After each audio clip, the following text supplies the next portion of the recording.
It's 6:30. Welcome everyone to the May 12th, 2021 meeting of the Carmel Mountain Ranch Sabre Springs Community Council. I am your chairperson, Eric Edelman, and we're going to go ahead and do board member intros. I don't have any restriction on the muting currently, so why don't we just go down the roster really fast and unmute yourself as needed if you're not already unmuted. Dan, you're here, right? Yes, sir. Yeah, go ahead and introduce yourself to the folks. Dan Thompson, business representative, resident of Carmel Mountain Ranch since 1988. Great, thank you. John Chu, are you here? Where's John? He's sometimes, oh, no, here he comes. Here he comes.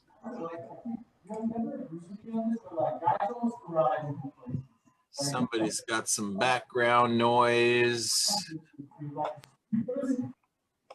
I got him. All right. John Chu, are you here? We'll come back to John. I saw him just come in. Rich Craigie. Hi, Rich Craigie, homeowner in Carmel Mountain Ranch. I've been here since 2004. Thank you, Rich. John Schroeder. John Schroeder, homeowner in Carmel Mountain Ranch. Thank you. Mark Clark. Mark Clark, homeowner, Carmel Mountain Ranch. Thank you, Mark. Michelle Mullen. Michelle Mullen, homeowner. Thank you. Joe Valencia. Joe Valencia, homeowner. Thank you, Joe. Larry Fontaine. Larry Fontaine, homeowner. Thank you, Larry. And I know Bruce isn't here, and I know Kurt isn't here, and Dustin Leal. Hey, I'm here. Great, and you are a homeowner representative, correct? Yes. All right. Yes, this is one of our newest board members, Dustin Leal. He's a homeowner here in Carmel Mountain. Welcome. Thank you for coming. All right. Thank you. All right. So that means we're missing. I think we're only missing 2. So we're good for anything that might occur. So let's move on. I got you over here. Okay. And I'm going to go ahead and do a mute. I'm going to mute everyone, and I'm going to leave the allow participants to unmute themselves button. So when it's your turn to talk, you can unmute yourself. And as long as nobody gets too crazy, we can keep that in effect. All right, so next agenda item normally would be approval of the minutes. And between me and John Schroeder, our new secretary, we didn't manage to get together on minutes for the last month's meeting, so we have nothing to approve.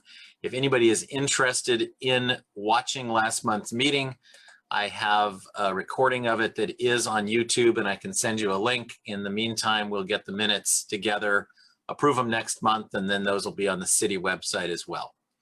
So where did my agenda go? Here we go.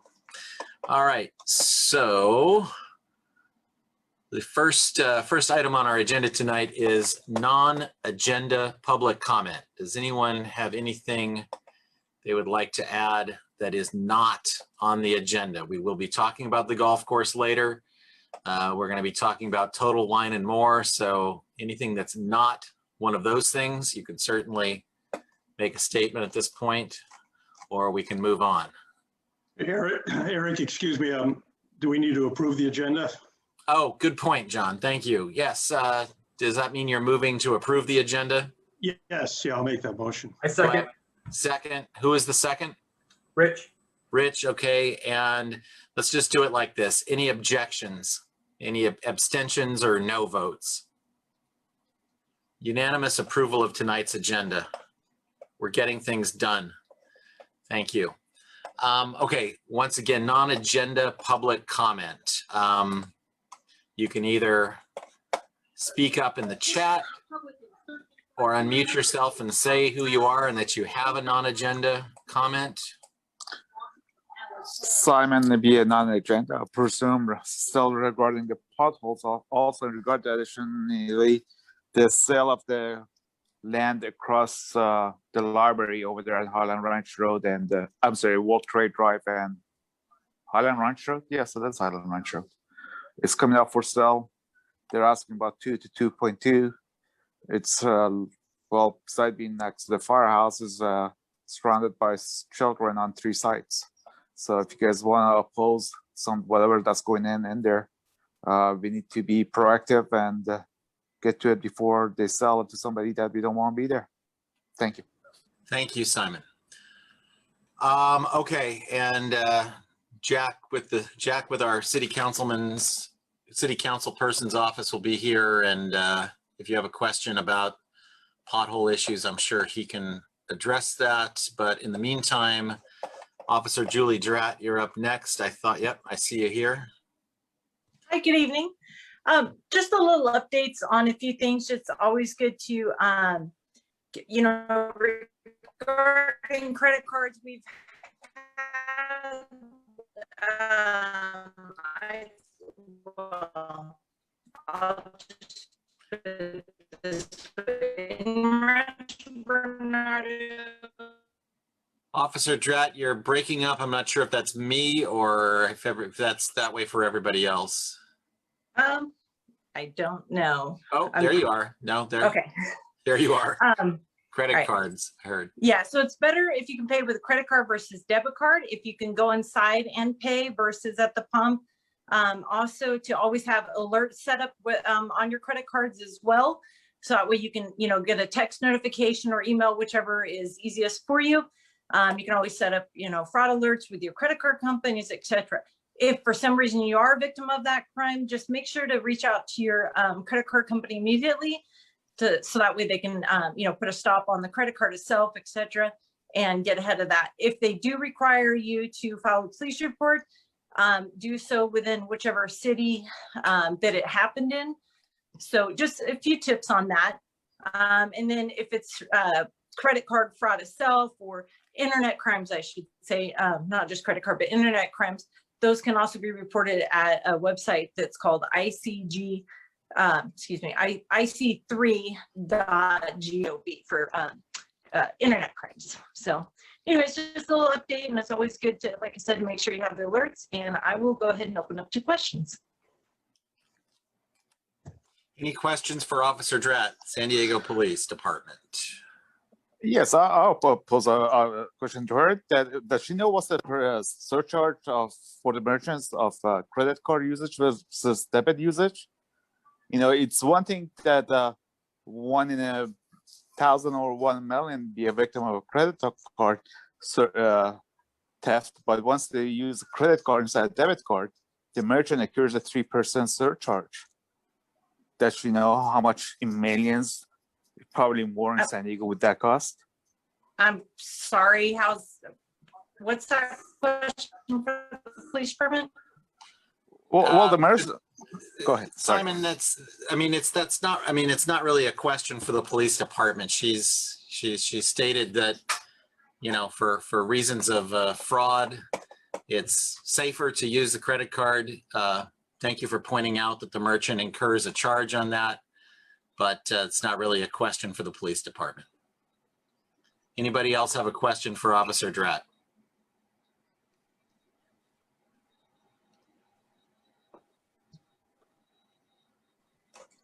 Okay, well, if there are any questions that you didn't have a chance to ask, you can always send an email. Thank you. Thank you, Officer Dratt, as always. We appreciate you being here. Thank you. Thank you. Okay, so where does that leave us? CMR Fire, I don't think we have anyone. If I'm wrong, please speak up. State Senator Brian Jones. Rick Hauptfield, are you in the room? Was off with Brian Mainshine. Yeah, I see you here.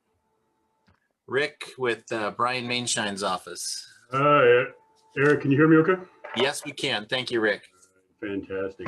It's nice to be back, Eric. You know that I've been, well, our office and a lot of state offices have been just reacting to the number of constituents in the state that need unemployment assistance with their unemployment benefits, and that's been 95% of my job, and 5 of the assembly members, 9 staff members have been doing that full time for 14 months now, and it's getting to be a lot. So anyway, listen, I'm Rick Hauptfeld, Office of Assembly Member Brian, Mainshine 77th Assembly District. Eric, thanks for giving me a couple of minutes here. I'll try to keep it short. The Assembly members carrying 13 bills this legislative session, which is far fewer than a normal year, but we all understand why. Number of factors involved in our current situation, so that's the reality of the situation. One bill, Assembly Bill 80, co-authored by Assembly Member Mainshine, would bring the PPP loans, the Paycheck Protection Loans, the taxation of them here in the state of California would bring it in lines with the federal standards, which I think a lot of small businesses are going to be anticipating, and we're hoping, of course, it moves forward. And I can always provide more information on that. My information is here in the chat. I'm about to press send here in a couple of minutes. You guys can have that, and of course, reach out to me at any time. There will be more bills I'll be talking about in the future, but one of them, and hopefully I didn't talk to you guys about this back in March, but AB 114 is the Rare Disease Sequencing for Critically Ill Infants Act. I may have addressed that, but since that time, you guys probably got this mailer from our office to your mailboxes outlining the successes of the pilot program that leads into Assembly Bill 114. The pilot program was called Project Baby Bear, and the statistics associated with it are quite nice. It's sequencing, genetic sequencing of infants in this case to help their recovery, essentially. So the 187 infants that were sequenced during the pilot program, they spent 513 fewer hospital days, 11 fewer surgeries, and $2.5 million in healthcare resources saved during that. Recently, the Health Committee did pass this bill unanimously, which is encouraging for us. We love bipartisanship, and we're really excited about the prospect of this bill expanding the number of patients to be covered under it. So we're looking forward to that.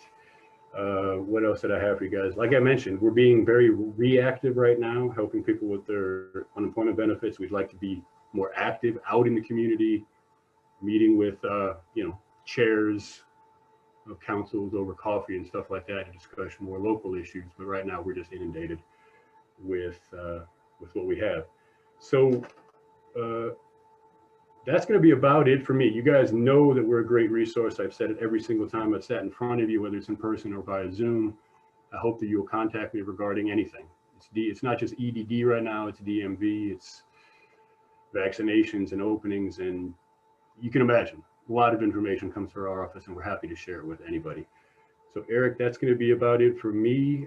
Look forward to our in-person meeting, and hopefully that's soon. And any questions? Yeah, we'll open it up to questions for Rick Hauptfeld pertaining to anything that surrounds Brian Mainshine's office. Well, anything state related, because remember, we State-related. can provide information regarding sort of state agency or department or program and so on. Right? Thank you. Sorry. No worries. Nobody? I don't.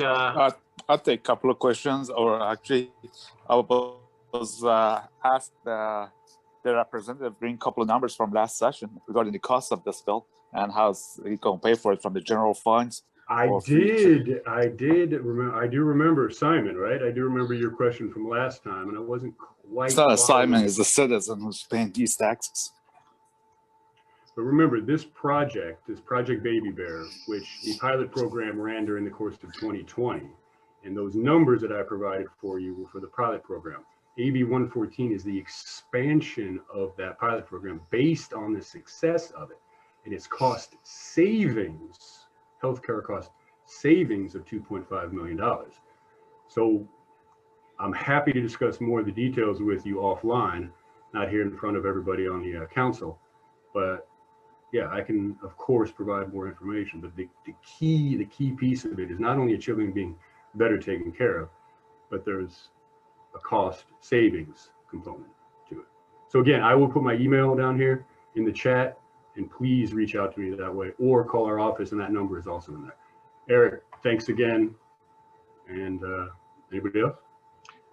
Thank you, Rick. Okay, so Simon, contact Rick for greater detail on that. Did you have a second question?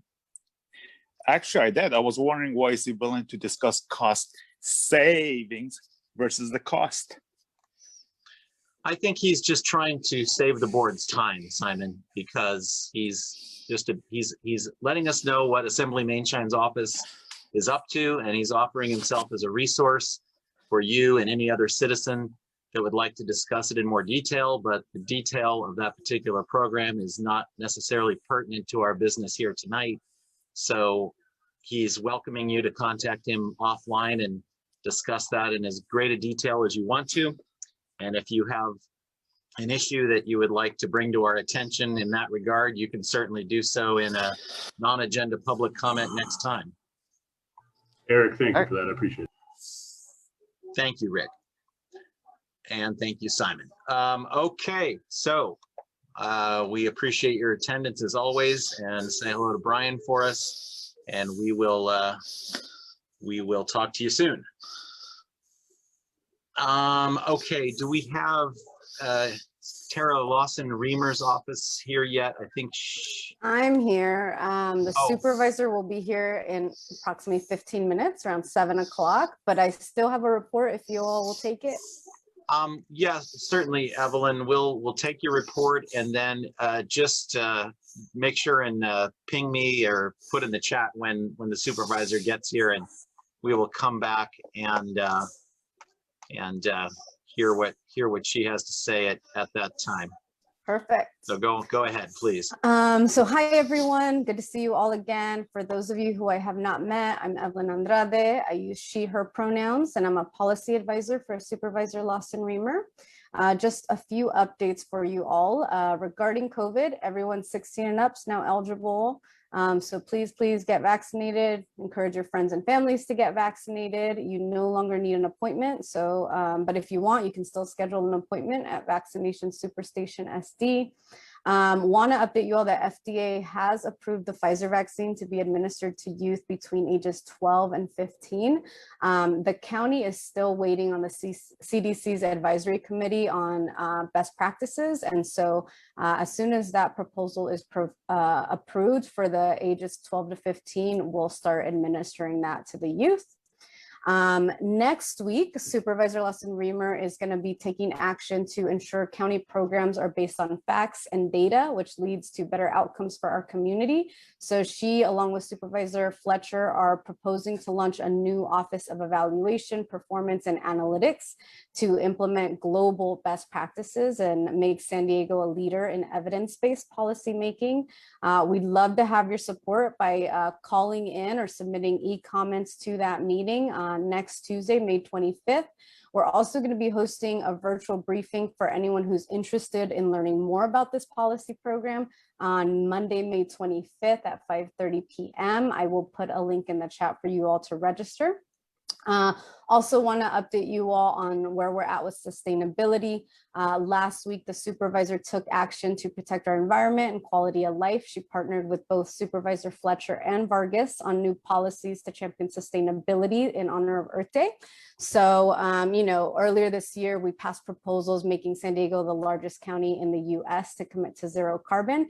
And these policies are going to continue to build on that work. So the first is we partnered with Chair Fletcher for the creation of a comprehensive native plants landscaping policy for the region, so we can do better to protect our biodiversity for future generations. So this is going to create mandates for our county properties, but then also create incentives for private property owners to have native plants on their property.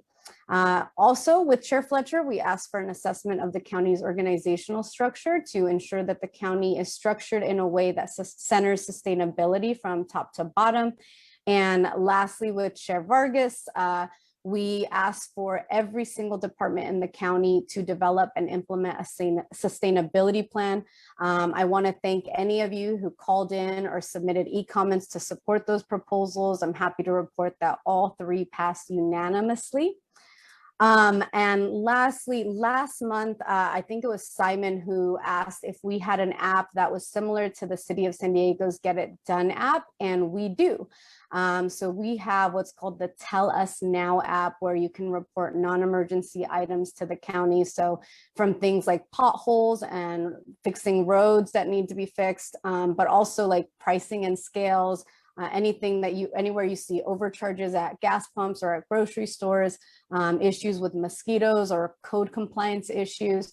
I will be putting that link in the chat as well as a list of a number of things that you can report, as well as another link for any non-emergency issues that are on our highways or our bridges that are managed by the state, managed by Caltrans. There's another link where you can report those needs as well.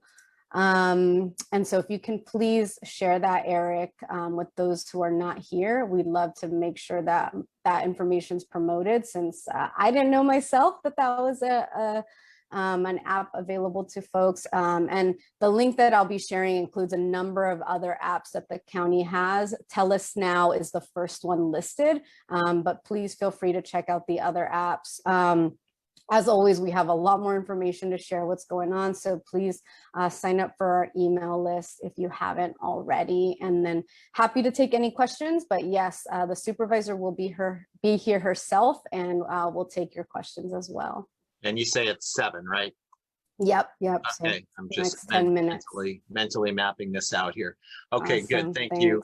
thanks. Does anybody have any questions for Evelyn?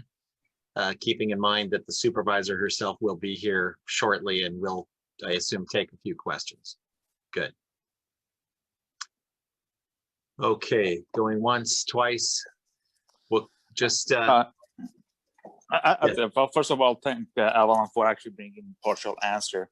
But my question was regarding the number health inspectors, since the county health department falls under county and the city county councils.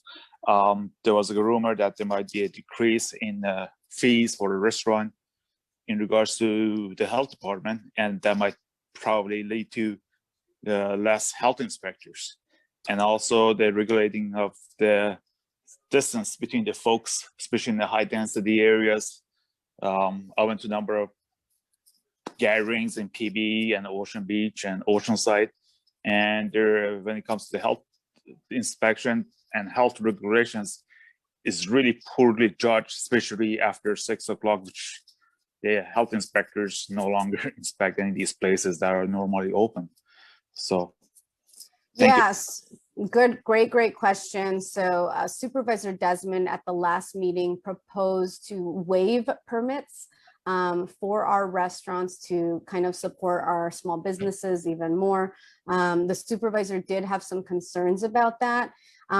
It was not, the letter was actually pulled from the docket, so it did not move forward because he was proposing that we use ARPA funds. So that's the funding that's coming from the federal government to support our county and our state. And so that's going to be actually proposed as a full package once we have, and we have received some direction from the federal government as far as what that funding can be used for. So staff is now being directed to hold on any requests from the board on what that funding is for, including the permits. And so no, it's not going to lose any funding. It's actually just using funding that we're getting from the federal government to cover the cost of those permit fees, to waive the fees for the restaurants. So there's not going to be a decrease in health inspections or anything like that. Does that answer your question, Holly? yes, thank you very much. Thank you. Okay, so we'll move along and then circle back when the supervisor arrives.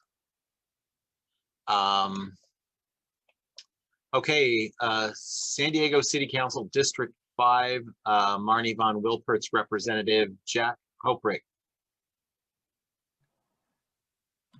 Hey, hold on. Not sure. There we go. Hey guys, There how you we are. doing? Yes, good. Great. Yep. And so it is budget season at the city of San Diego. I'm sure many of you, or at least some of you, tuned in at some point last week or the beginning of this week and saw some of the budget review hearings. definitely, police and fire and the ones you would expect, were a little contentious in the public comment arena, but it was a pretty successful budget review committee hearing, or rather session. So I would implore you guys to go online and check out those reviews for maybe some of the departments or programs that you all are interested in. Piggybacking off of that, I have emailed Eric just before, or actually maybe a little after the start of the meeting, a survey for budget priorities. And this is a survey designed for you, for community members, to let us know what programs, services, departments you would like to see us prioritize during this process. We certainly know road repairs and fire safety are a huge priority, but there is a whole lot else to consider in the $4.6 billion budget for our city. So it would be great to have a more complete picture of what you guys are looking for. Piggybacking off, oh yeah, so last meeting, somebody asked me about some construction that was happening with underground utilities along the 15. We did get a briefing from SDG&E about them performing some construction on their line 1600 gas line, which runs through Rancho Bernardo, misses Carmel Mountain Ranch, and goes through Poway, and then back down through Scripps Ranch, I believe. So while there is no immediate construction happening in Carmel Mountain Ranch, surrounding areas will be impacted by that underground utility work. If there are any other questions about that, maybe you think it's not the gas line, maybe you think it's a pure water line instead. I do know that pure water does have some construction going on in District 5. I don't know if it's ongoing or if that is still proposed, or rather planned down the road, but feel free to reach out if you don't think this answers your questions about that underground utilities, and I'd be happy to help out. We're hearing a lot about potholes, and like I said, road repairs are a big priority, and going with that are potholes. Highland Ranch Road and World Trade Center, that intersection and the surrounding areas are a frequently cited area of concern by constituents. I've been up there a couple of times, and I'm not sure if this is just my inability to see, but I'm having a hard time finding the real spots of problem potholes that people keep calling in about. So I would be happy to work with anyone from the community or on this call today, going one-on-one and actually showing me where these problematic potholes are. If we can't file them on Get It Done, TSW doesn't know about them and we can't address them. So I don't want to go and make another trip up there by myself just to not be able to find them. So anyone who wants to help me out with that, and I'd be more than happy to take some time out of my day and come up there. And last but not least, and on a lighter note, John Giltner's adjournment in memory is all official. The physical document that's all framed and nice. That's all official and ready. Eric, I actually meant to reach out to you earlier to exchange some kind of drop off, or maybe I could just drop it off at the Giltner household. We'll touch base about that separately.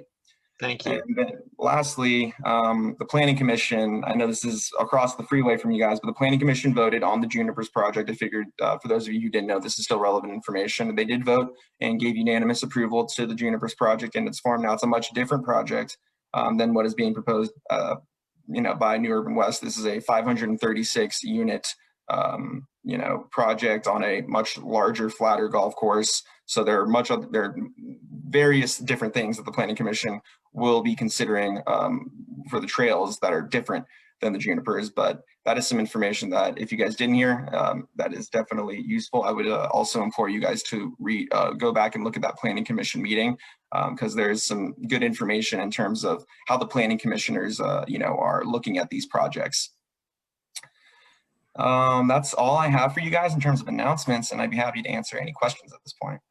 Hey, Jack, I have a question for you quickly. You mentioned reporting potholes in the Get It Done app, and I'm looking up here, and Evelyn just mentioned a Tell Us Now app, which I downloaded right away, and it looks very similar. What's the difference between those two apps? So I haven't had a chance to look at the Tell Us Now app, but off the bat, I can say that if you report a street in Carmel Mountain Ranch to that app, it's likely they won't touch it because that's a city maintained street. So I have not we haven't spoken with the county yet about how we would organize or coordinate when we do receive a request for something that is outside of our jurisdiction? That's a very good question. Now that I know that this is a thing that the county is working, I'll touch base with Evelyn, and we'll make sure that that's all sorted. And I would just quickly say it is depending on jurisdiction. So anything that's in the unincorporated county, if it's like a pothole issue or things like that, it's going to be our app. If it's within the city of San Diego, it'll be their app. If it's a state highway, it's going to be Caltrans. Our app is fortunate that if it's not within our jurisdiction, it will provide you guidance on where you can get support or like where you can direct your question to. Great, thank you. Thank you. And Jack, I think the main issue on World Trade Drive would be between Highland Ranch and running behind the Ralph Center. What is the name of the street that goes up there by the Shell station, folks? That's Stony Peak. Thank you. Yes, between Highland Ranch and Stony Peak on World Trade. That's where the issues really are on World Trade. Yeah, Well, if you're, I'm gonna, you're coming. sorry, Dustin. Oh, I'm sorry. Yeah, I just wanted to mention, just because you asked, that if you're pulling into the area where like the Carmel Mountain Ranch veterinarian is right off the World Trade, yeah, the people going in and exiting that shopping center, they will definitely attest to the potholes that are right on that side of the road. And it is on the road, not the shopping center. Right, that's on the actual World Trade. Yeah. Great. On the back side of the shopping center. Yeah. Okay. Oh yeah, I'm gonna go there. I'm gonna park, and I'm gonna walk this all, because it's frustrating when you're not able to see something that everyone else sees. Yeah. Well, if you want me to point it, let me know when you're going to do that, and Yeah. We'll touch base. Yeah. Perfect. Okay. Any other questions at this point for Jack? Oh wait, we got Mark. Mark had a question for Jack. Yes, I have a question to Jack. I'm aware about your meeting and Marnie von Welper, the council person for District 5 with the New Urban West lobbyist. What is all about to us?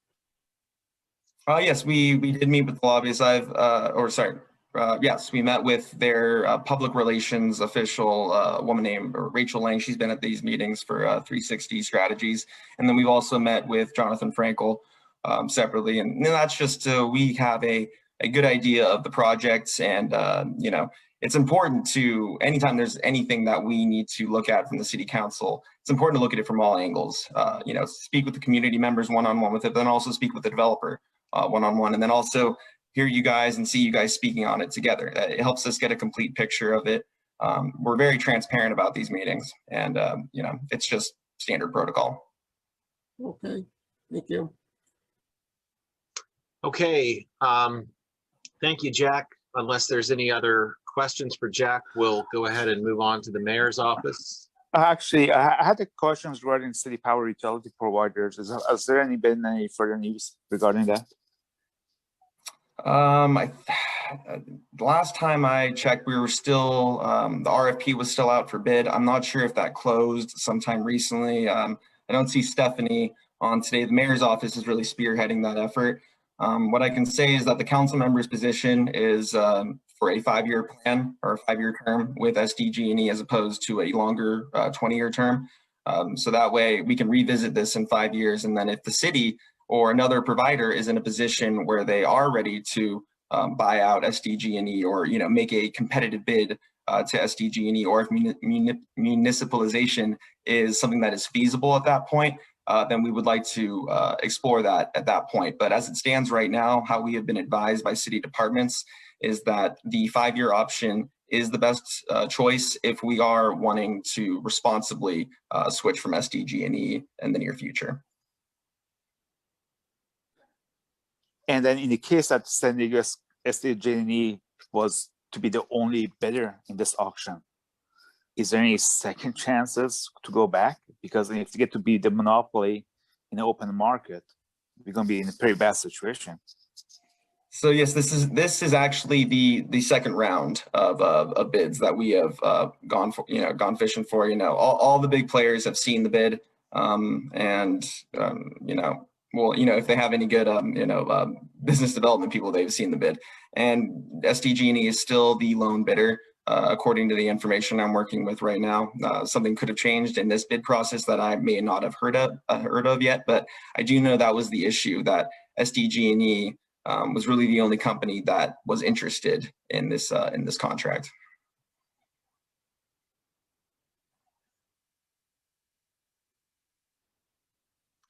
Okay. Oh, I think we have our special guest here.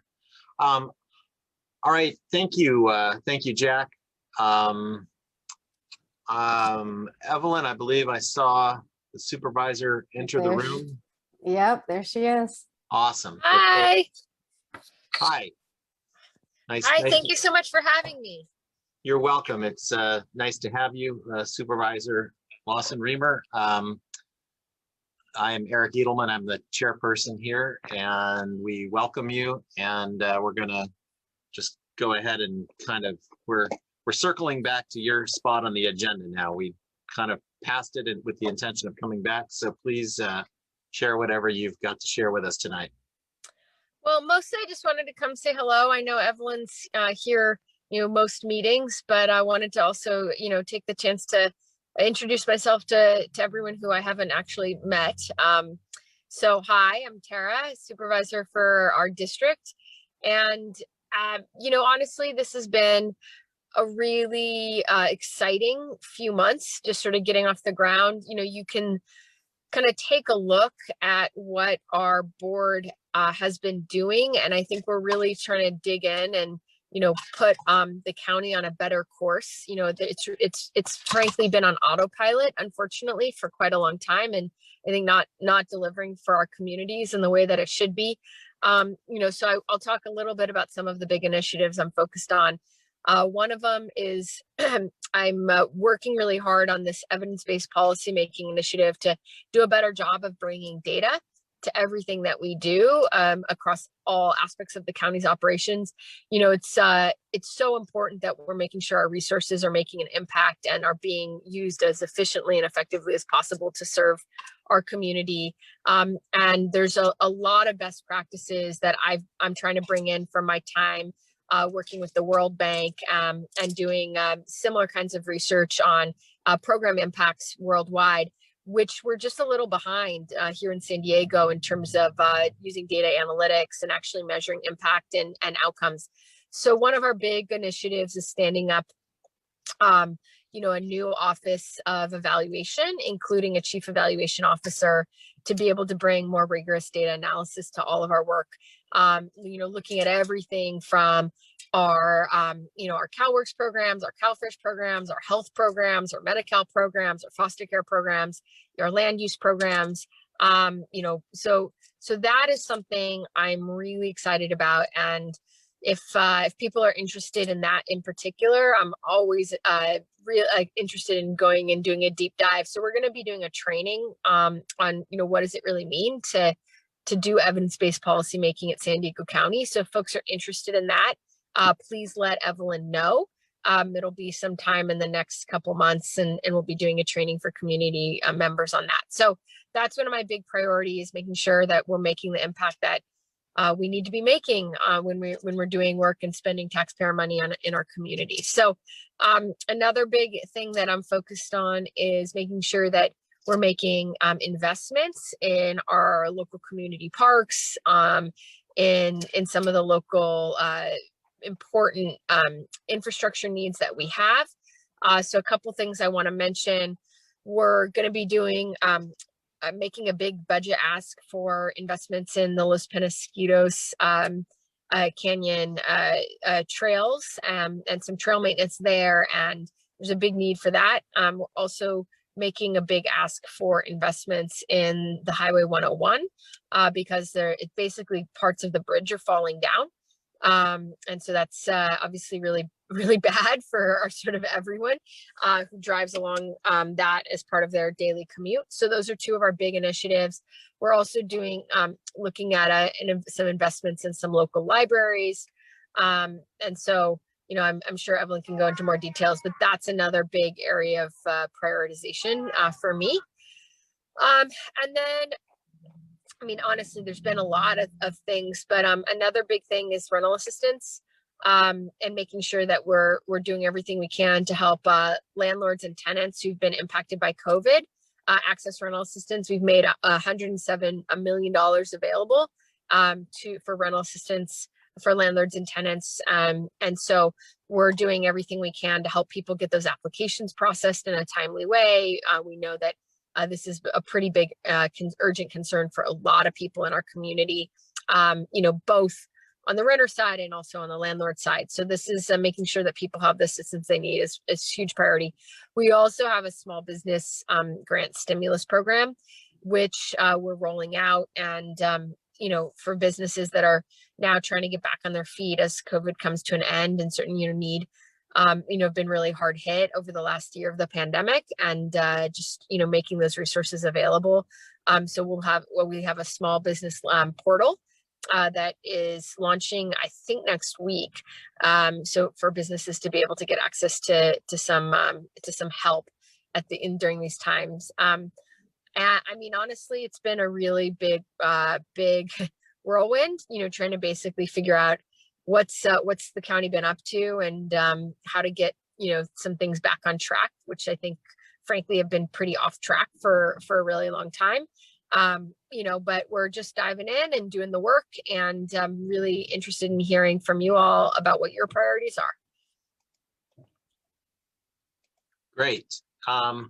So let's do it this way. If we have any questions from board members, let's hear those, and then we'll open it up to the public after that. So do I have any board members who have a specific question for the county supervisor?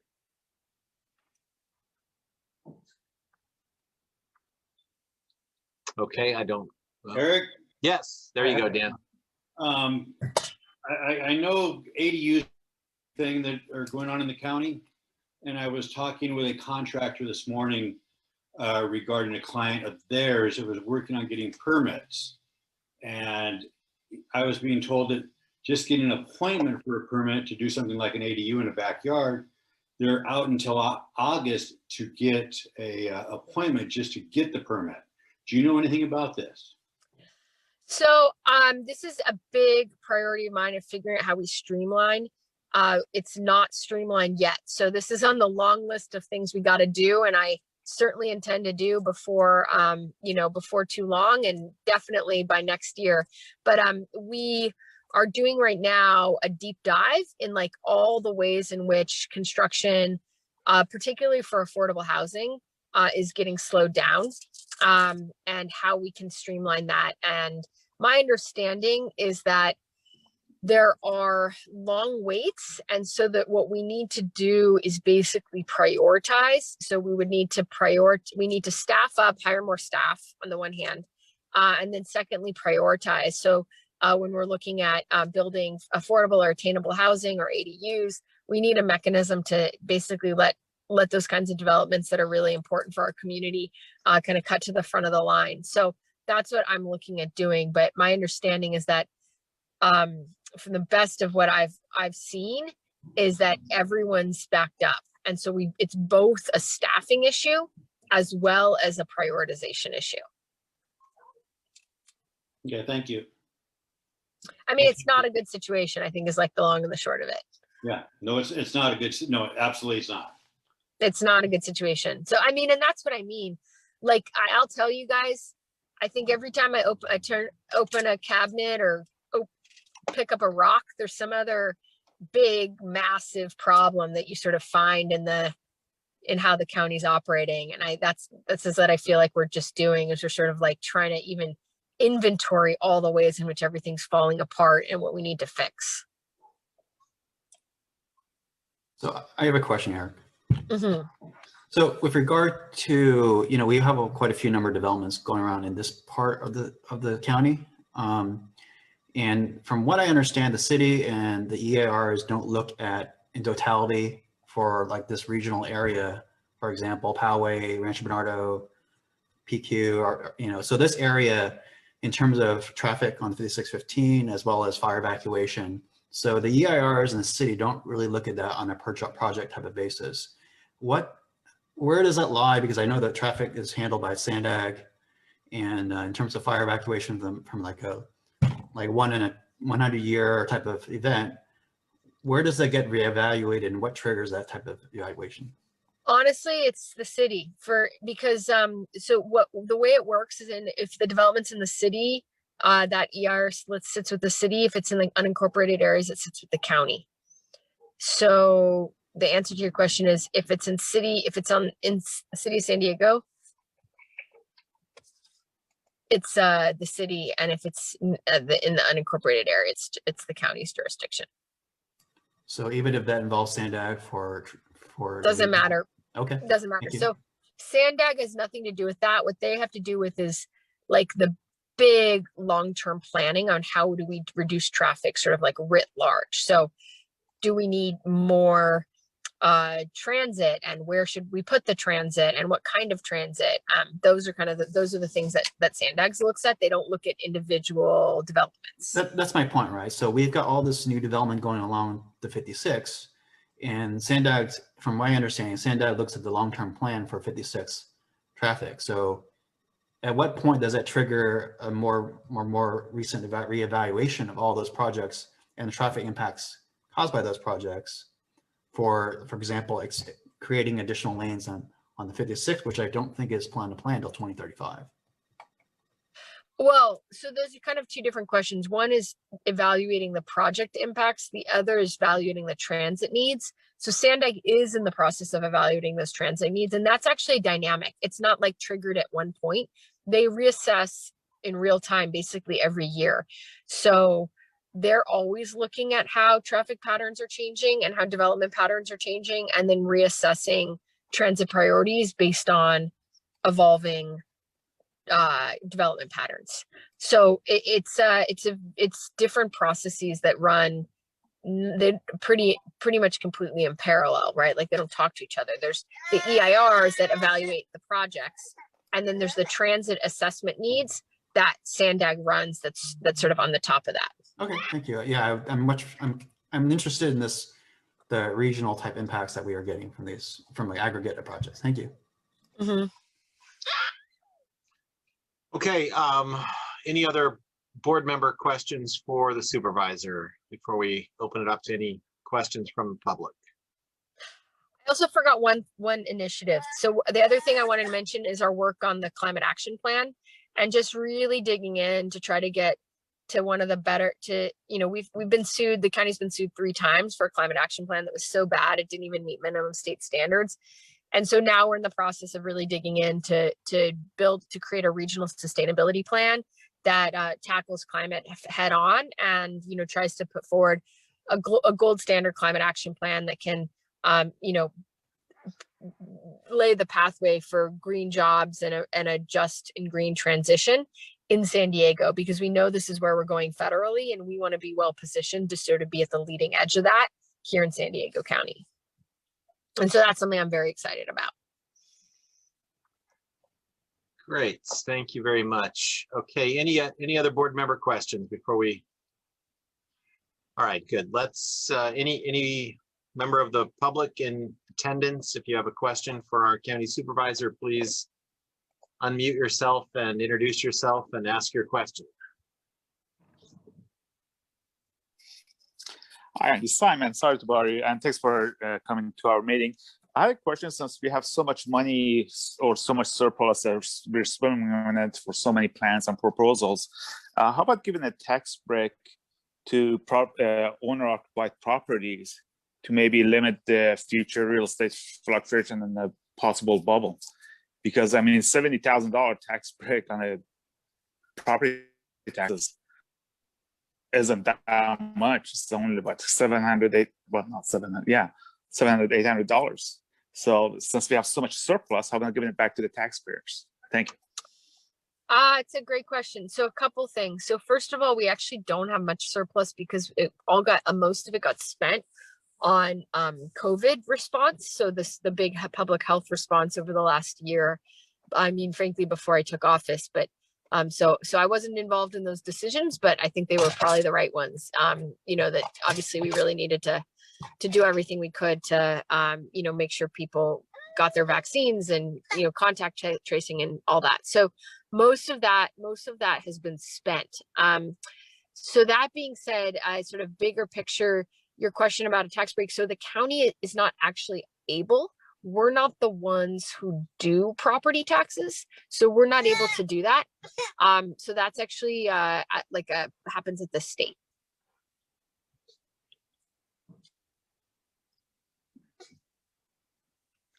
Okay. I have a question, Tara. My name's Troy Dawn. I founded Carmel Mountain Ranch United here, and we've been pleased and seeing your activity and your concern about our climate and the action plan. And I've spoken to Jack and others about this. Smart development needs to change a lot in San Diego. I think you would agree with that. We got to have less people driving around in cars, burning gasoline, ruining our environment.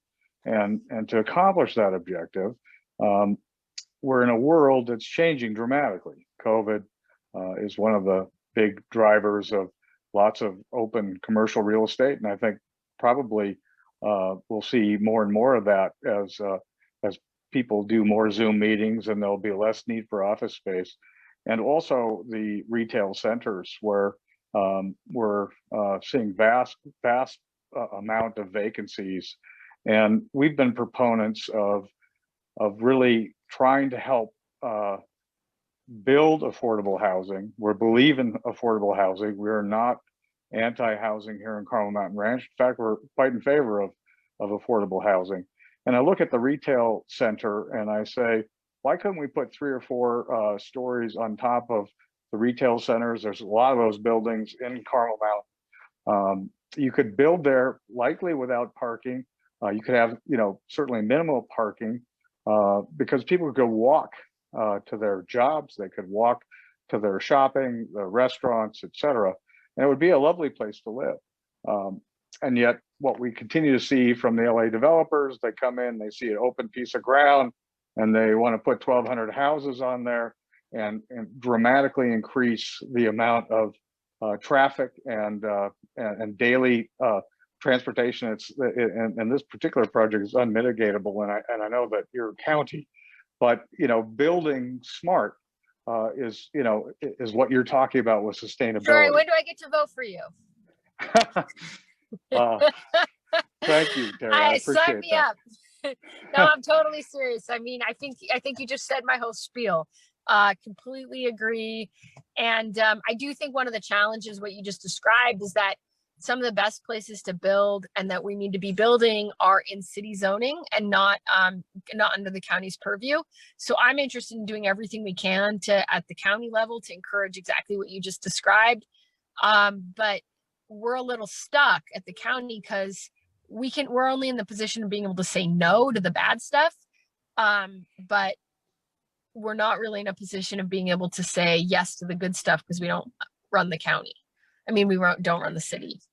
Totally understand, but it's about changing the world, and to change the world, we have to have less people driving around, as you know, and we need to work together with our city council folks. And as we look at these projects, in the city, in the county, come up with solutions that really make sense. And I'll never run for office, but I'll certainly support those who support these ideas. And we, again, thank you so much for coming and giving us your time today. Well, I really appreciate being here. I'm unfortunately think I have to go. My daughter has decided it's absolutely dinner time. She's no further patience. But I know, Troy, I loved your question, and I think your ideas make sense. And if there's any way in which there's specific things that you need me to do to be an ally on that, definitely let Evelyn know, and let's get to work. Hello. How are you? Thank you, Tara, for coming tonight. We appreciate seeing you here. You're welcome back anytime. And we appreciate you sending Evelyn when you're not available. But like I said, anytime you want to come back and visit, just let us know. Okay. Thanks, guys. So nice to see you. You too. Thank you. Okay. All right. So do we have Stephanie Estrada with Mayor Gloria's office? I don't think so. I think they are steeped in the budget stuff right now. I had a brief email exchange with her earlier, and I don't think she's here tonight. So we'll move along. Anybody from Scott Peters' office? I don't think so.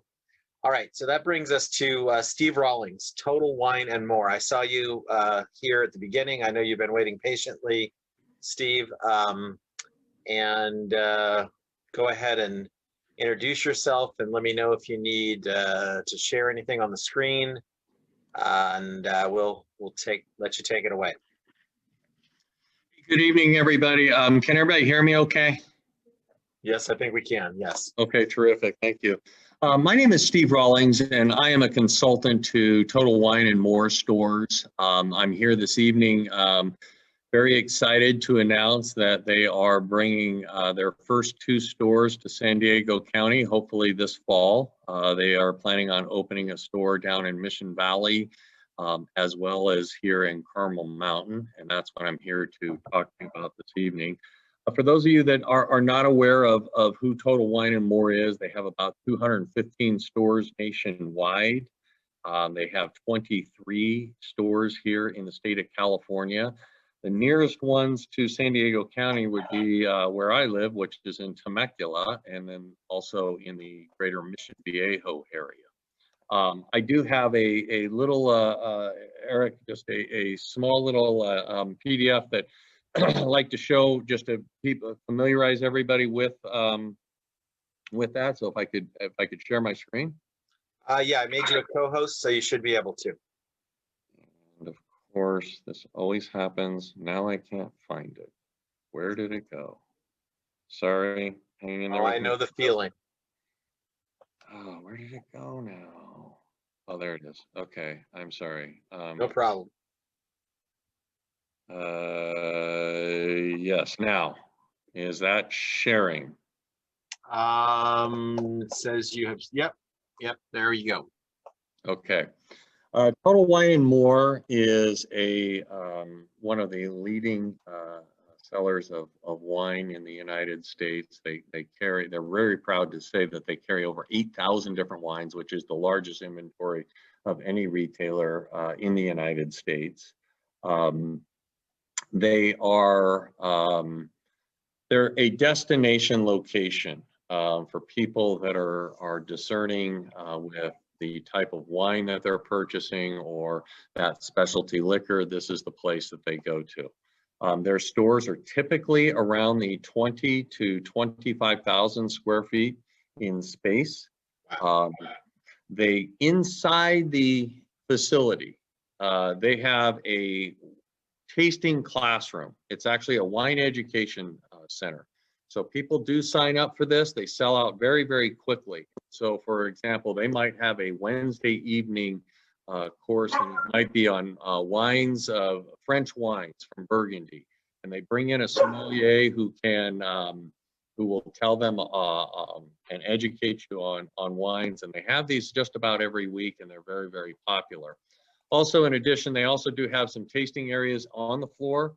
And again, these are all roped off to just make sure that, there's that it's a contained area and it's a small little area and it's for tasting. Craft beers is probably the #1 thing that gets tasted. And of course, San Diego County being the capital of craft brewing, we're anticipating being able to highlight a lot of those types of beers. So we have made an application to the city of San Diego for a conditional use permit to be able to, sell the alcohol, and not just for the offsite, but we also have one that allows us to do the tastings, and that's actually a separate license type. Total Wine and More is actually going into. I can stop sharing now. Okay.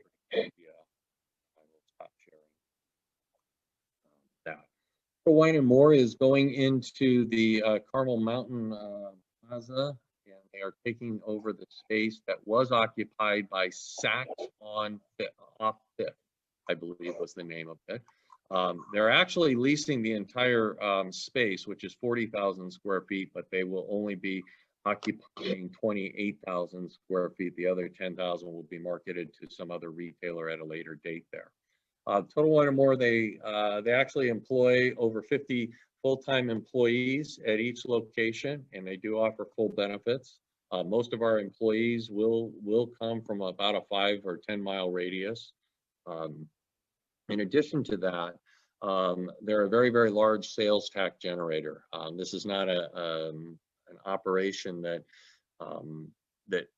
it is an operation that attracts people from a wide region. So for example, you're going to get people from Escondido and San Marcos and Vista coming down to this particular store. So San Diego is going to capture some sales tax revenue that they may not have been getting previously. So, with that, we're excited to be coming to San Diego. Obviously, we have to go through a process to get our alcohol licenses approved. The San Diego PD has our application and has been reviewing it, and we've met with them on a couple of occasions, and we're not envisioning any issues from the police department. And I'm here to share with you our desire to be part of your community and answer any questions that you might have, and hopefully you guys will support our application. Okay, so are you seeking a recommendation from us tonight, or is this just informational? And I wasn't clear on that, I guess. Well, if the board sees to it, we would certainly like a letter of recommendation, for our desire to, open up a store. And obviously it involves selling alcohol. And, if the board would like a little more time to think about it and need some additional information, I'm more than happy to come back and share the story and answer more questions. But I see. So, all right, well, I'll open it up to questions from the board at this point, and then if there's any community questions beyond that, we'll hear from them. So board member questions, please introduce yourself when you unmute. Hi, this is John Chu. My only question is it because Saks is leaving, or because Total Wine wants that location as a replacement? Well, Total Wine & More has been looking at a lot of sites in San Diego County, and when this site became available, they were very anxious to get this site. Saks off Fifth, I believe, has actually filed for bankruptcy, so they're giving up most of their locations, and Total Wine & More has been in the market to take a space in north, in the north part of the city for many years, and this is one of the first opportunities they've had to secure what we consider to be a premium location.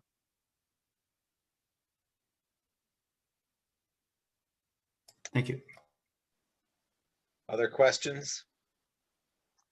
Yeah. Hi, this is Dustin.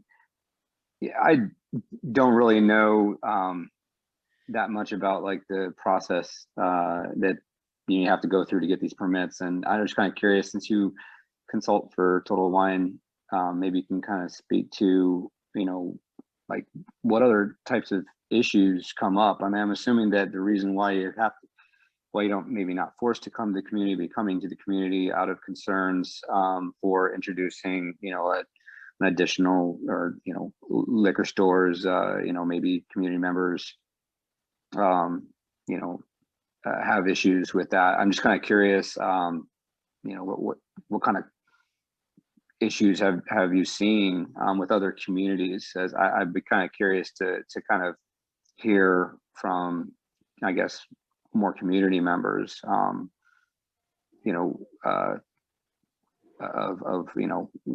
whether or not this is something that we even need to weigh in on, or like what kind of issues come up, for getting something like this.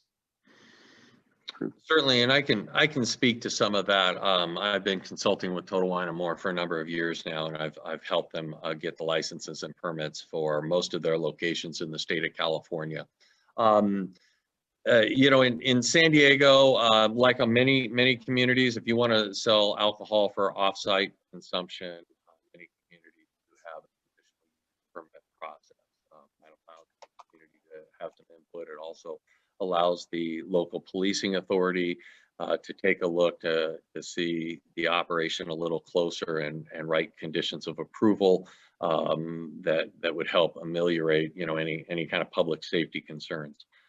In my experience with Total Wine and More, we have not encountered any issues with any of the communities that I've represented them in. We are a large corporation that has a lot of policies and procedures in place. The clients that we are attracting are definitely folks that are looking to make a purchase of some type of specialty product and taking it home with them to consume. We don't have issues with loitering. We don't have any issues with selling singles that people are going out into the parking lot and drinking and so on and so forth. And quite candidly, that's why you go through the conditional use permit process, is so that it can be vetted through the policing agency, through the planning department, and through the community. And San Diego, being such a large city, has many of these planning groups such as yourself, and they encourage us to come out, give presentations to everybody, so that we can take public input to find out if there are some concerns and what we can do to address those concerns through the process.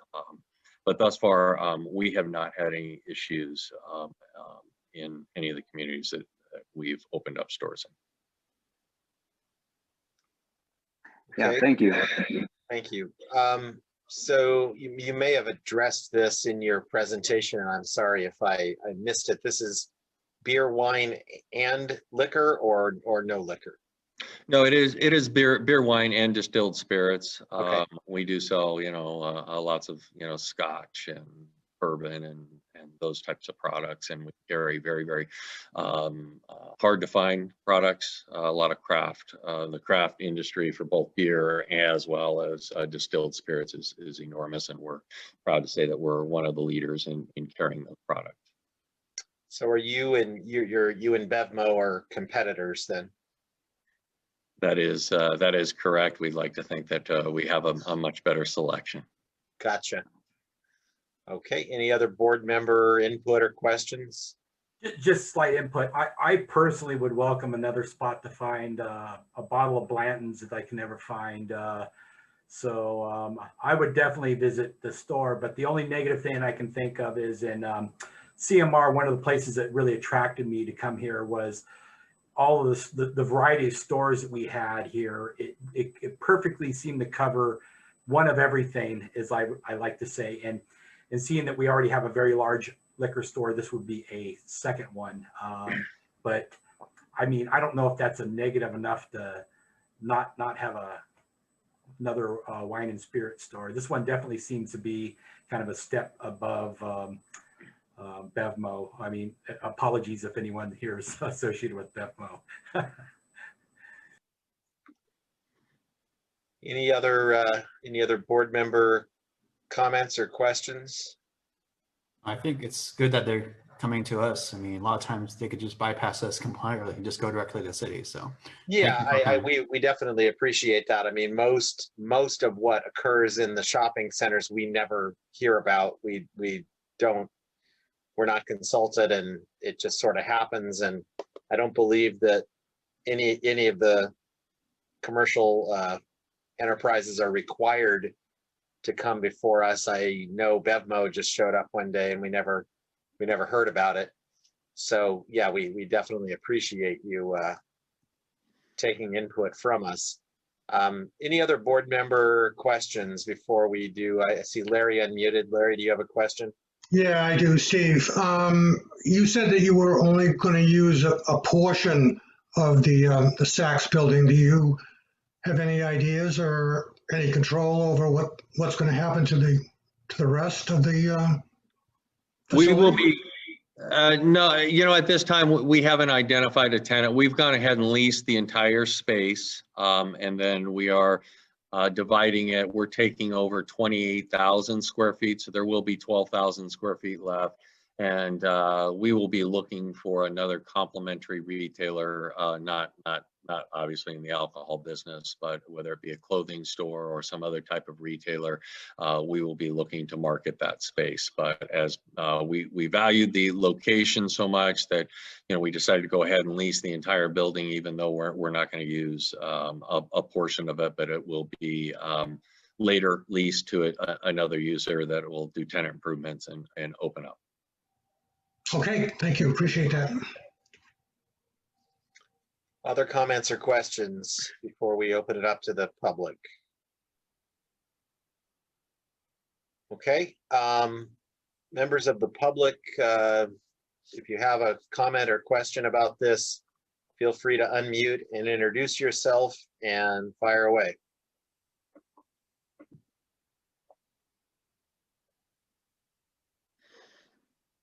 I ask a question. I think the alcohol ABC gives different types of licenses. Is it type 38, type 42, and also the normal operation hours, please. Thanks.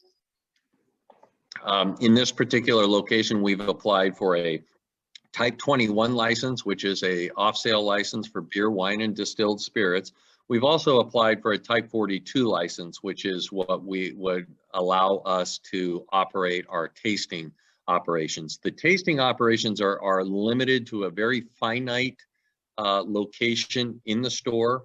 We have a wine education center that's about 700 square feet, and then inside the store we have two small little spaces that are probably 100 to 200 square feet that we cordon off. When we do have tastings, it's not like there's tastings going on all day every day.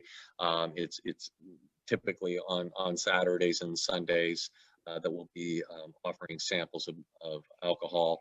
The ABC tightly regulates samples. We're only giving very, very small amounts, and you can't stand in there for 20 minutes sampling a bunch of samples. We limit how much people can sample in there. And I think your other question was, we close by 10 o'clock on Friday and Saturdays, and I believe during the week we close earlier at 9, but no later than 10 p.m. Okay. Any variances on sample size for the board chairman? Just kidding, sorry. I was told long ago that I was not allowed to bring samples to these types of meetings. Well, definitely that's kind of a no-no, so I haven't figured out how to serve drinks over Zoom yet. Sorry, that was a inappropriate joke. Any other public comment or question on this item? Yes, in regard to type 42, would that allow you to have live entertainment? No. It does Okay, not. And live entertainment has to go through the San Diego PD. You have to get an entertainment permit, and we are obviously not interested. And then also in this the other section that you would be subleasing or subletting to this second retailer that would come in, would that be a independent retailer, or would that be in conjunction with your business? Because sometimes I'm not implicating you, but you could open a winery, and then next door you could have your own, say, entertainment room or a restaurant. So you could be closing by 10 o'clock and serving, and then your subleasee could go until 2 in the morning, possibly. We've never done that, any kind of operation at all like that in any of our stores. And if there was some type of operation that was looking to serve alcohol or stay open late at night, they too would have to come through with a conditional use permit per the San Diego code. So we're not, and our licensed area is, and ABC monitors this very, very closely, is the 28,000 square feet within our four walls. And if you ever wanted to expand your premises, you have to make an application to ABC. And in the city of San Diego, we would have to make another CUP modification application. if the board was to write a letter of support for this, by when would you need it? Well, we appreciate it, and say the next 30 days. We're not actually scheduled to go forward to a hearing officer. We're hoping to have a hearing in July or August, and again, the public will be noticed about that. We're relatively early in the process, although I'm almost at the finish line with the police department, and we're hoping to get our complete approval from the police department here within the next week. Okay. So it doesn't seem like it's pressing for us to take any specific action on it tonight. Do we have any other public comment questions?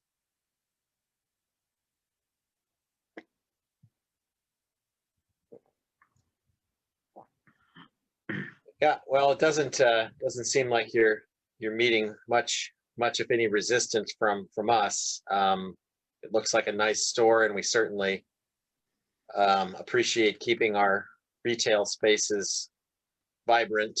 I suppose as an aside to what, well, never mind, I'm not going to go there. Okay, so if there's nothing else, I actually did not agendize this as an action item, and I suppose if we were going to take an action, I should have done that, and I didn't. So I guess, Steve, let's keep in touch, and you let me know if there's anything that you need from us. We can certainly agendize this again as an action item if you guys decide that you need a letter from us or something. We can revisit this. Certainly, and I appreciate everybody's time. And again, we like to be involved in the community. Obviously, we're hoping that everybody here will visit the community, but also, we want to be responsible business citizens and make sure that we're responsive to concerns of the community. So I appreciate everybody's time, and Eric, I'll be back in touch with you if we do need anything. But I appreciate everybody's time and feedback. Okay, thank you very much, Steve. Thank you. Have a nice evening, everybody. You too. Thank you. All right, so the next item on the agenda, Troy, I didn't check with you. I just put TBD next to your name here. I didn't know if you had anything specific from CMR United or not. Nothing specific. I just want to remind everybody that it's kind of the quiet before the storm, and we need to be ready. The Juniper project was a disappointment to see get voted in, but I think that was a far superior project than our project. The Trails project is all multifamily and no single family, and as we all know, there's a huge shortage of single family homes in San Diego. So just want to encourage everybody, we're working hard behind the scenes, and we need to be all ready when the EIR responses come and so forth. So that's it for me. Thanks. All right, thank you, Troy. And that segues perfectly into our discussion regarding the New Urban West development tonight, because we're sort of continuation from the, well, we started talking about this at the subcommittee level a couple of weeks ago. And so we've maybe had a chance to refine some of those ideas a bit, and plan to talk about that here tonight. And the discussion is essentially surrounding what is it that we're going to write to the City Planning Commission and present at the Planning Commission hearing. We've sort of been discussing a more comprehensive kind of a response and potential counter proposal, I suppose you'd say. So I'll let I don't know, John Chu, do you want to sort of kick this off and bring us up to speed on the discussion as it exists now? Yeah, I guess we'll summarize. I guess, was it last meeting? I guess we talked about last community meeting, we discussed some of this, as well as into a subcommittee meeting. And a lot of it revolves around, what we've been talking before. We submitted a letter last year, and there's been an updated letter. I don't know if Eric, you sent that out or not, but I thought I did, but there's been so many so many emails, I can't keep track of what I did. And I thought I sent out your updated letter, but if I didn't, I apologize. No problem. So I saw an agenda, like an outline, but I didn't see a letter. Yeah, so we wrote a letter last year. This new letter just summarizes that into a 2-pager with some backup information, or moves a lot of information to back up, and summarizes really the same points that we've discussed regarding, where the units are, how many units there are, the other addresses that we've identified in the EIR. So none of that has really substantially changed. What this response plan that we've been contemplating is looking at, identifying that if you look at this project by itself, yeah, it looks like you can add a bunch of units, right? It's always, something that the planning commission is looking at. But if you were to look at it from a community standpoint, this is a majority of open space and park space in their community, right? So if you were to build all the housing there, then if you add more housing in the town center, which is what Troy has also advocated, our CMR United has advocated, then you would have a lot of space that you would need to put in green space. So basically, it doesn't make sense in terms of where the locations are, in terms of the climate action and local mobility, as well as the vehicle mobility. Those are significant impacts which are not mitigated by the New Urban West plan versus if we were to put more units in the town center. So this is also being done in the context of the wider regional San Diego cities updates to the community plans. So I'll put a link here, which I found earlier. And this is what's happening in Mare Mesa. But there's a slide on page 48, which describes all the new units that are being updated through the community plans. So Midway, which is down by the airport area, they're adding 6,500 units from 2018. Commission Valley is 28,000. Kearney Mesa is 27,000. Those are approved. And then Mare Mesa is looking at between 12,000 and 23,000 units. So that doesn't include the Stone Creek area, which is the old Vulcan plant, I think, and that's another 4,000 units. So you can see where the trend is going across the city. And if you look at I don't know if you guys are there yet, but if you look at the Midway, they're adding 6,500 units in 1,300 acres. And our community plan is 1,489 acres, just to give some context, right? And so, the city is looking at, we talked about before, adding thousands of units. They're looking at, I think if we were to come back with a plan that says, okay, just looking at the golf course, we only want a couple hundred units. It's really not going to be getting a lot of response, get a responsive audience, I think, from the community council, from the city council or the planning commission. So, that's where we stand. I think we've discussed it. A few people are looking at individually, looking at their details. I don't know. Are we planning to have another subcommittee meeting, Eric, or is this discussion? Yeah, I mean, I'm sure. Yes, I think that we probably will. I guess as needed. I mean, there's not a whole lot of distinction at this point between the board and the subcommittee. Other than time. Well, we don't necessarily even have time constraints on the board meeting because we don't have a room that we have to vacate. But I suppose there's a constraint on our consciousness and time spent per meeting. So yes, I would assume that we're going to have a subcommittee meeting between now and the end of the month.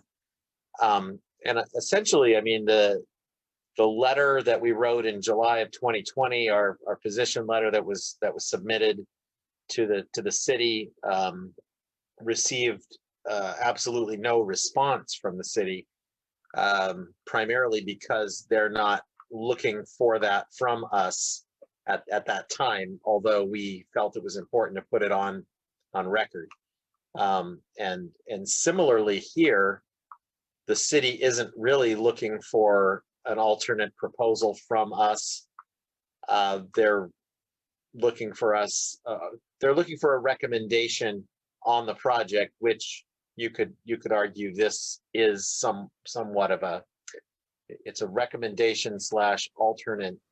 Well, we already voted on it, so. Yeah, yeah, exactly. We voted it down. So I suppose what we're doing here is saying, we voted it down and here's what we would rather see.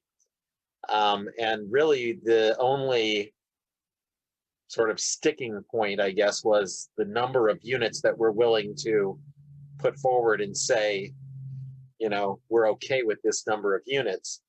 And I want to point out a couple of things about the hearing on the junipers. I realize it's a very different project. However, also think it's important to point out some of the aspects of that hearing. And some of this was, I mean, I watched it and I drew a lot of the same conclusions. Harold Klotz, who isn't here tonight, emailed me with a lot of, so this is sort of a hybrid of the things that he noticed and that I also noticed. And first of all, the Planning Commission was somewhat effusive in their praise of Lennar's outreach to the community. There wasn't any discussion of the content of that outreach per se, but that they did so much of it. And so I firmly believe we can expect a lot of the same type of comments from the planning commissioners to New Urban West. Whether we feel that their outreach was genuine or not is not particularly relevant to the planning commission. Only the relevant point is that they did it. And the planning commission accepted the wildfire mitigation proposed by that developer. And there's a new board member on the planning commission who used to be a deputy fire chief. I guess I mean, I could run down a whole host of bullet points here. I don't want to be negative. I'm not trying to be negative. I'm trying to be pragmatic. When we start talking about 200 versus 500 units and so forth, I don't really think that we're going to be taken seriously if we're talking about anything less than what the alternate proposal was in the EIR, which was 800 units. I just don't believe that the planning commissioners are going to be receptive to us. And I base that on past planning commission hearings. I base that on what John's already said about other community plan updates that he mentioned that I also know about and we all have heard about before. The planning commission was very impressed with the city staff effort. These are all things that we talk about as negatives. Planning commission sees all this stuff as positive. The Whalen and who was it? Looking at Boomhauer and Whalen thought that single family homes were a waste of land. It needed more density on the junipers. So I mean, all of these things, I'm just trying to provide some context for what we're walking into. Well, and then in the EIR, there's specifically cites two city policies that basically say don't build single family homes. So I think the only way 4S got away with is they offset her housing in the town center. Yeah.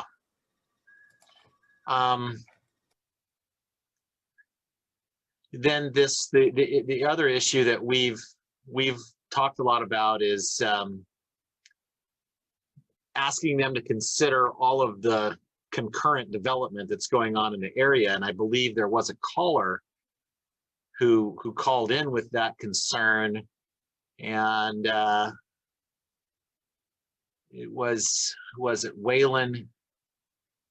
Vice Chair Whalen disagreed, saying that it was impractical for logistical and budgetary reasons. So he felt the current system was, oh yeah, it was just about there's no, they're not planning to do any mitigation for all of this stuff that's happening in our area. They don't see the need for it. Anyway, those are again just contextual comments on my part.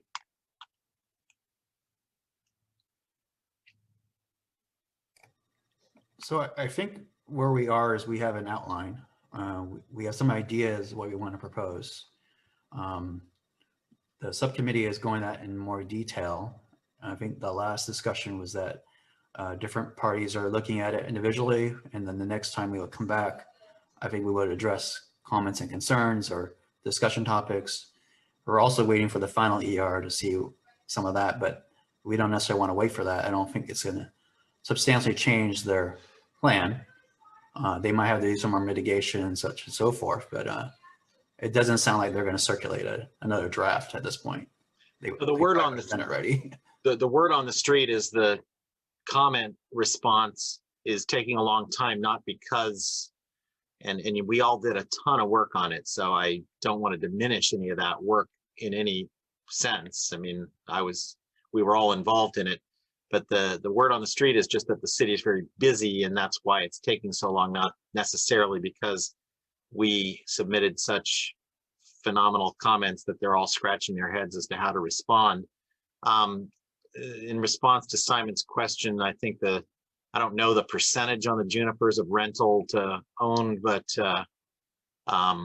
it's a mixture. All these projects are a mix of rent and own. So I don't know, are there any other John Schroeder, I know you've got some thoughts on this, and Kurt can't be here tonight, but he emailed me and suggested that he was liking your thoughts on this. Yeah,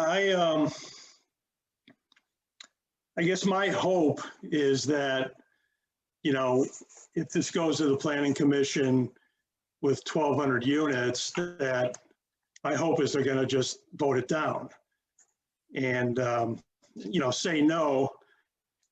And at that point, I'm not sure they're going to, look at an alternative proposal from the community planning group and say, yeah, let's do that. I think they'll probably, I would expect they would just ask New Urban West to go back to the drawing board,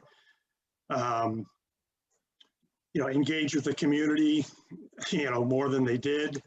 Actually talk to the community like Lennar seems like they did for the junipers, or walk away from the project. That's my hope. So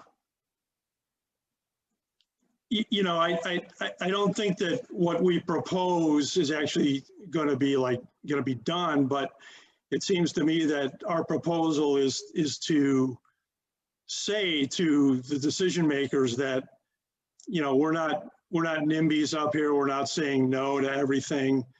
We're open to reasonable development that makes sense, that actually does what the planning commission, some of the commissioners said back at the initiation. They, a couple of them said to New Urban West, we want you to come back with a proposal that the community can get behind and is very happy with, and they're behind the project. So that's kind of what they were looking for, and that's what I was hoping for. So yeah, I don't think they're going to take what we say and just tell New Urban West to go do it. I'm not an expert in land planning where I can sit down on a Zoom call here and work with a few people and say, it should be this many units here, this many units there, or whatever. So anyway, I think John is doing a good thing here, and we're summarizing our letter from last July, and we're skinning it down from 15 pages to 2, 3, 4 pages with some more charts and pictures and things, and some calculations and ratios in there, comparing the closed Carmel Mountain Ranch golf course with the other 3 recent developments, the Stone Ridge and Poway, the Escondido, and the Doubletree, which in my opinion all those projects are much nicer than what's being proposed by New Urban West.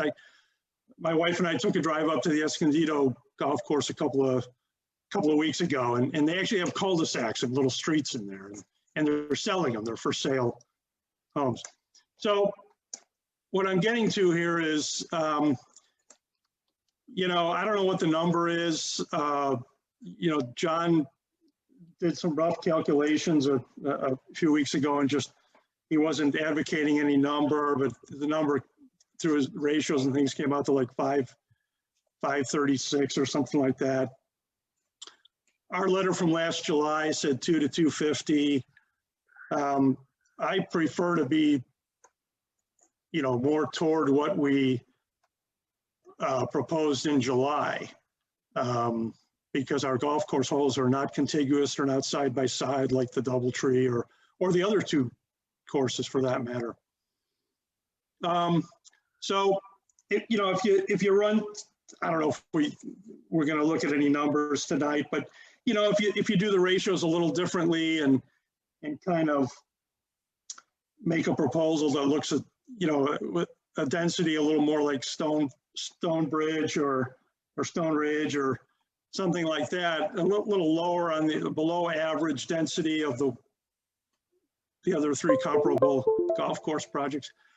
I mean, you can make an argument where we should be less dense because we don't have contiguous holes, and therefore you can come up with a number like 250 to 300 or something like in that neighborhood. And I think whatever we say, we should keep it kind of general, because I don't really think we're designing something here, but to summarize, we're trying to show the decision makers that we're open to reasonable development, but we just didn't have a chance to engage with New Urban West, none at all. So this is the best we can do. So yeah, that 250 to 300, I guess is what we were. I mean, we haven't come. I guess we're trying to arrive at some consensus of a number, which we haven't yet. So those are my feelings. Thank you. Do we know for a fact that Lennar did more or better consultation with that community than was done here? I don't. Yeah, if you're asking me, I don't know. I'm just asking if anybody knows. They talked about it at the PQ meeting that they were appreciative of Lennar working with the community, their community group. Yeah, that planning board over there has been a lot more receptive to development, their CPG than we have. And I suppose it has to do with the composition of their board and who's on it also. Well, they were going to get development. I mean, it was zoned as residential RS1. It was a contiguous golf course, and at least Lennar went in there and talked to them opposed to that Millennium guys that just went in there and put a bunch of units in. Just to give an example of a couple of things I heard, Lennar made this wasn't their first proposal, and the planning group in Penasquitos was concerned about school overcrowding. So Lennar changed their plan to change it from regular, market housing to senior housing, thinking being that seniors, don't use the schools So that addressed the concern. There was question about a roundabout versus an intersection in a couple of places. And Lennar really tried to work with the community and proposed what they thought the community wanted. It appears the community kind of changed their mind later on, but it sounded like they really, they listened and they made good faith attempts to address the concerns of the Penasquitos community. Unlike what we're seeing here, and I'm not going to beat a dead horse, but yeah, so it just seemed like, yeah, and like John said, some people were actually kind of thanking Lennar. I mean, nobody's thanked New Urban West. No. I think, that's actually, whatever proposal you do, the primary argument really to me is that there has been this has not been working with the community. We all know that. This has been, we're doing this and, and we can point to the fact that there's been no concessions. I mean, even the concessions, the one concession that they made, it was pointed out that, they still are building in the 50-foot zone, right? So, and even Jonathan backed that down. He said, oh yeah, we made that concession, but then thanks to Harold, he pointed it out and so whatever we do, I mean, that has to be paramount to say, look, this has just not been forthright. They could say that they had meetings with people, but they haven't made one concession to this board that I'm aware of. No. Or maybe there is one. Well, I mean, there's, that's part of what you're doing, John, is saying, we need to reduce it or raise it from the initial, 250. And I think that, we could probably all agree that we said 250. So, maybe they would come down and we get some meaningful middle ground, but none of that's happened. well, I mean, there's some things that are pretty, out there, right? Like they're claiming the TPA extends across the entire course, which is, most of us would think that's ridiculous. And I lost my train of thought. Most of us would say that TPA isn't actually a TPA, John. I mean, the fact of the matter is, it's not a TPA as they describe in the city. It's, there's no buses, there's bus downtown, that's it. Well, I'm not going to argue whether it's a TPA or not, but my point was that they extended the definition of a TPA well beyond what the city had defined it. No, I don't disagree with that. I'm just pointing out that, as a TPA, this thing does not work. Yeah, and that was one of, I think the primary reason that we're leaving that one alone in this instance is the way that was met when we tried to argue that on the Alante project. It didn't go anywhere as far as, I agree that it's not, I think we all agree that it is not. The city looks at it as a plan for the future or what the TPA should be, right? I mean, just because it isn't now doesn't mean it's not in their 2035 and 2050. Work with Jack and Marnie and say, maybe these TPAs that aren't effective now, we could change that if they became effective. But that's a good argument, and I think it is a good idea to say, look, we're willing to go up from 200 to 250, at some reasonable level, whatever that level is, you guys figure that out. But yeah, I think the argument I'm saying is exactly what John Schroeder's saying, which is, there hasn't been a dialogue here. This has been a dictation. And then they, things like parks, right? Where I completely agree with that. And things like parks where they don't even meet the city requirement. And they actually we're under parks, and then they're not adding more. I mean, the amount of parks that they're adding with the number of residents makes it worse. And especially when you consider what you advocate and others, rightfully so, the development in the town center potential. Once that occurs, and it eventually will, then the park situation will become even worse. On the draft EIR, they had some options for lower amount of houses or units. Was the lowest they had on that 800? Was that the lowest they proposed as an option on the EIR? Yeah, I believe so. I think the biggest flaw that we saw with that part was that it wasn't necessarily the number of units. It was the fact that they took away all the housing in the TPA. So all the affordable housing went away.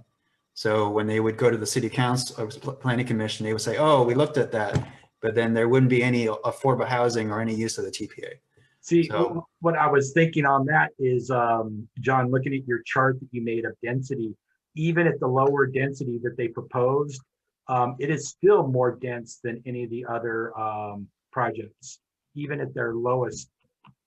yeah, I mean, there's plenty of things that are an issue. I think it's a totality of that plan versus something that also looks at, you know, where the units are going to go in a town center and what happens if, you know, we get X number of units in town center.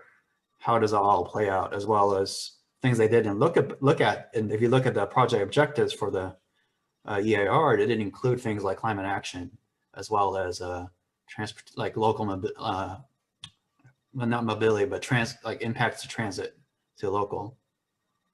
It didn't look at it directly that way. Let's put it that way.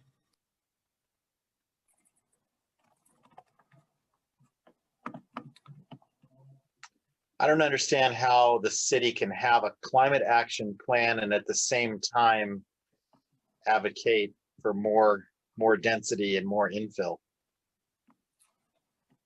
Well, I mean, it's not, I mean, they have density next to places where you don't have to drive to get around. That is, I mean, Yeah, that's what our proposal is. That's correct. And sorry if you guys don't mind me chiming in here. I've just, go ahead. Think that, right, yeah. So it's, all the points you guys are making are very valid. The parks, the amount of parks to population that they are proposing and density, these are all great points. So it's important to remember that the city is not yet sanctioned or approved of anything. So these are all points that you guys are making. These are all points that the planning commission is going to be considering too, and city council when they're voting on it. And, these are points that the Junipers project, these are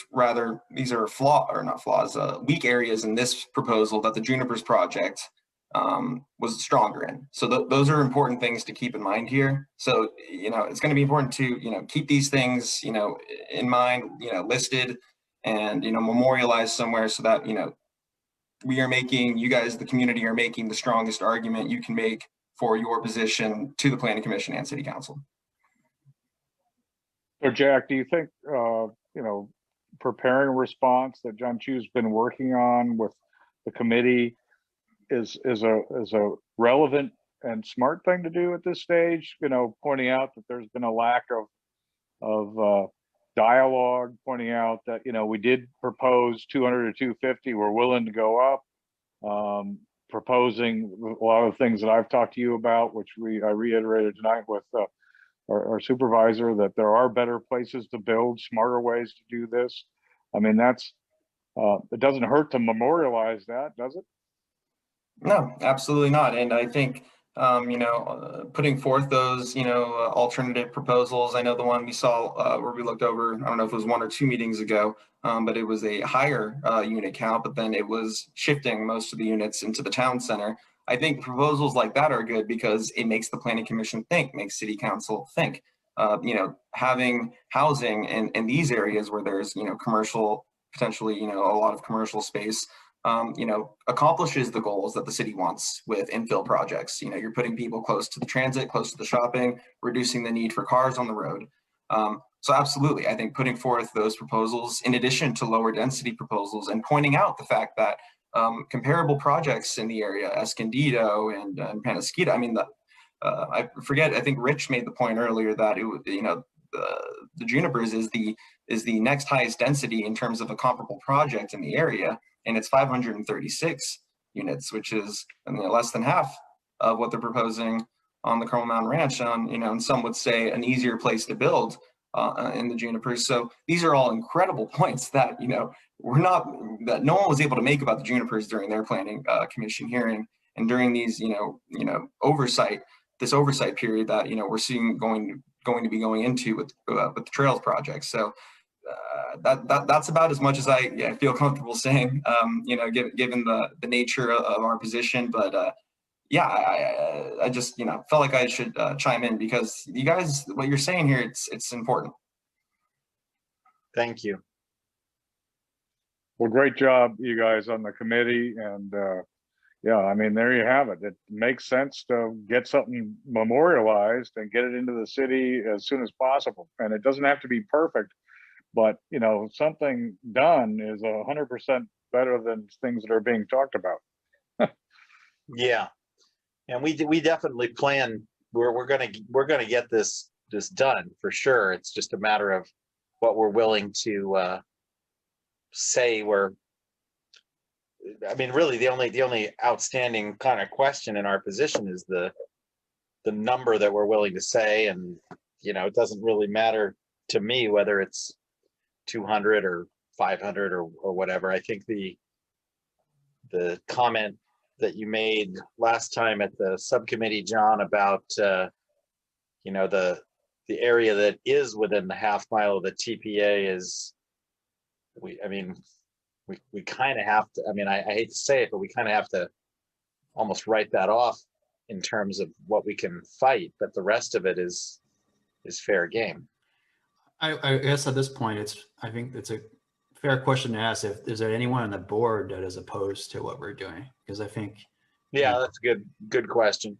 Because we don't have everyone there on the subcommittee meetings. It's really, we want a proposal that will be acceptable to this board that we could vote on sooner rather than later, so we could go to our city councilmen and various people to go to start discussing this. Yeah, in the interest of wrapping this up tonight, I guess we should. Are there any board members that have comment beyond what's already been discussed or feelings one way or the other? Hey, this is Mark Clark. I just had a quick question, and I'm sorry I missed the last golf course committee meeting, but with the units proposed, are we proposing any type change, meaning most of it's apartment and or senior living apartments? Are we proposing that they increase the condominium or for sale quantity of units? Because that's what I would prefer, because I don't think we're going to win on saying, hey, there should be more single family homes, because that's actually what San Diego really needs, which is truly what I actually believe. But if we ask for more, deed restrictive condominiums, which is basically an apartment for sale, I like that idea. I would prefer that if it's no skin off anybody's nose, because I believe that when people buy in a community, well, I don't believe, statistics show that it actually creates more of a community because they stay there longer. And so that would be my only comment / question, if we're already doing that or not. Thank you. And that was, yes. So we are not defining what type of housing it is, nor are we defining any zoning or what that was supposed to be. What we are really trying to identify is that is a trade-off, right, between having units in the town center versus not in town center. The other big piece of this is that we believe that the units should be reflective of our community in terms of owner occupied versus rentals, which I think if you look at our community plan, it's 75% of the units are owner occupied. The other piece is we also believe that, I think we put the number as 10% affordable rentals as well as 10% de-restricted for sale. So that would be 20% versus the 10% proposed by New Urban West. So, right, so by default, what you're saying, though, if I can interpret what you're saying, is by saying that we want this project to reflect our current community, we're in essence asking that 75% be for sale if we want 75% owner occupied, theoretically. That's at least, we can't define it as people that are going to buy it, but it's going to be units that are for sale versus rentals. And that was the one concession that New Urban West at one point indicated they were willing to work on, and then nothing ever came from that statement by them. The for rent versus for sale percentage, that never changed. Yeah, so I think we have a comprehensive response that encompasses a lot of the stuff, which are, I think when we talk about addressing the really housing housing equity issues, our plan is much further ahead than their plan. Right. Well, so at this point, we continue this to a subcommittee meeting, and let's see. We had been having them, and I've said this 1,000 times, but we had been having them on the last Tuesday, but I can't do that because of the CPC meeting. So I'm looking at the 24th, Monday the 24th. Does that work for people?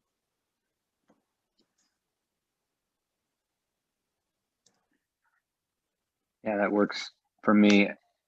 Sorry, I actually had a quick comment just regarding the EIR response that everyone worked really hard on, and I actually read through that. I mean, that was obviously a lot of work went into that. I'm concerned that, I mean, you know, the whole purpose of this community, you know, council meeting, committee, I mean, we all come together, spend a lot of time volunteering to try to take care of our community. I mean, and we are not getting any response, no feedback, which to me, it's like, I mean, that's like a big red flag. I mean, here we are reaching out to New Urban West, trying to work with them on alternatives. And, you know, here we are trying, you know, we're like just, you know, in the dark trying to come up with alternatives, not even knowing whether or not they'll be willing to even listen. And we can't even discuss, you know, the feedback on the ER with the city. I think, I mean, I guess I'm wondering, you know, is there any avenue we could take to try to put some pressure on someone in the on the city side to try to help us exercise, you know, our right to have a voice in our community. I mean, I mean, I realize that, you know, there isn't a lot of, you know, weight behind, you know, this, you know, our recommendations. But I mean, the purpose of having this organization is to have the community engaged, and that's not happening. And that to me seems to be a much larger problem than any development that's going on.